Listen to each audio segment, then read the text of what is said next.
Hello there, fellow chess players. My name is Mark Eremenko, and today we'll have a look at a motif called Discovered Attack. This is a relatively easy motif, and the idea is that you do not have to prep or reposition your pieces. All it is you look at the position you're in, and if you're able to start aggression, then you start playing your aggressive moves and attacking. And that's basically what a discovered attack is. As a general rule of thumb, you would sacrifice a piece during this tactical maneuver.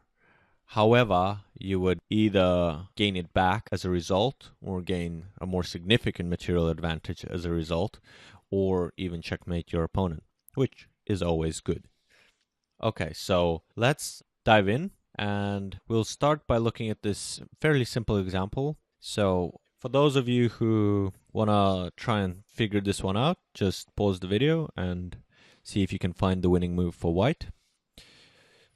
The winning move for white is queen takes on h5 check. And after bishop takes on h5, rook to d6 check. The check comes from the bishop, and after, let's say, after bishop to g6, rook takes queen on b6, and white is winning. White is a knight up. How to see this move? You should notice that the white queen is attacking the black knight. Also, you should see that the white bishop is x-raying the black king, but there are two pieces in the way. The white rook and the black bishop. So, we know that we can get rid of the white rook easily. All we gotta do is move it to the preferred square, attacking the queen, and provided that the bishop is already gone, it's gonna be check and we win the queen. But how do we move this black bishop?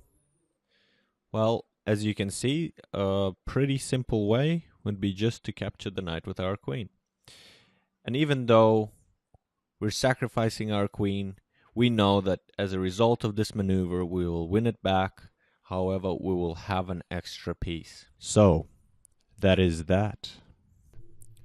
Okay, so now let's look at this position for black. See if you can find the winning move.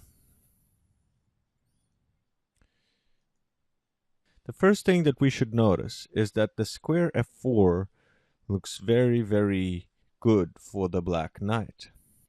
So if the black knight jumps here, he's going to be checking the king, forking the queen, the rook, all sorts of havoc he's causing here. The problem is that this square is defended by the white pawn.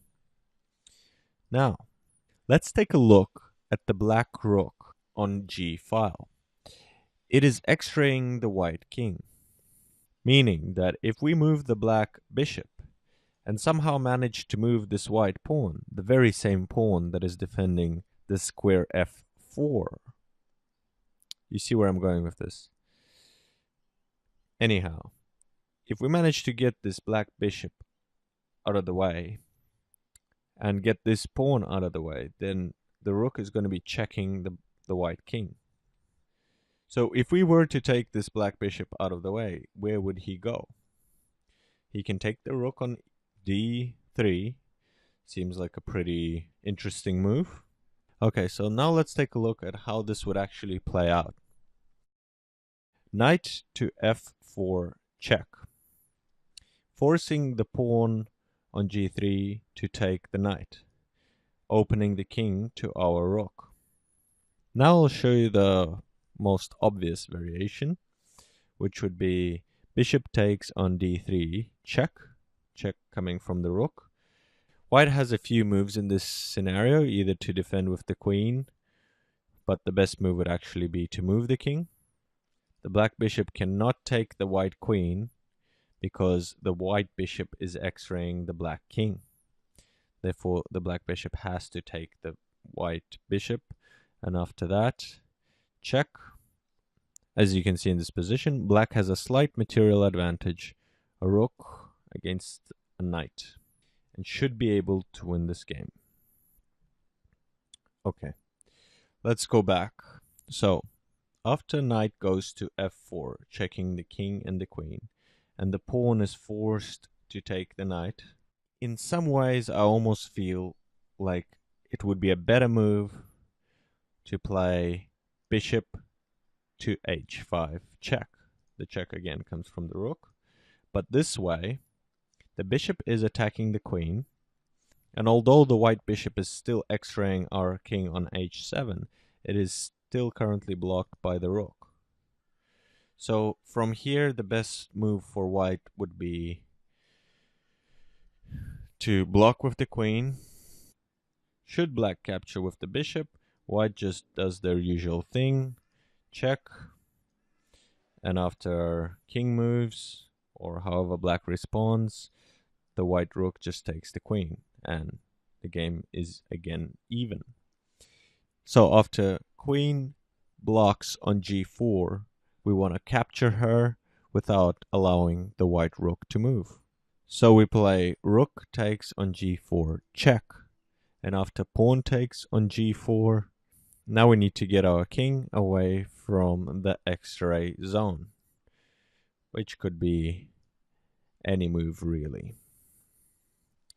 And then white takes the pawn. So in this position, some would say it is materially not advantageous to have a queen against a rook, a bishop, and a knight. I, however, consider the queen an invaluable piece, and there are ways to win this game even with just a queen against the 3 pieces. I hope you enjoyed this tutorial. Have a great day, and just remember, practice makes perfect.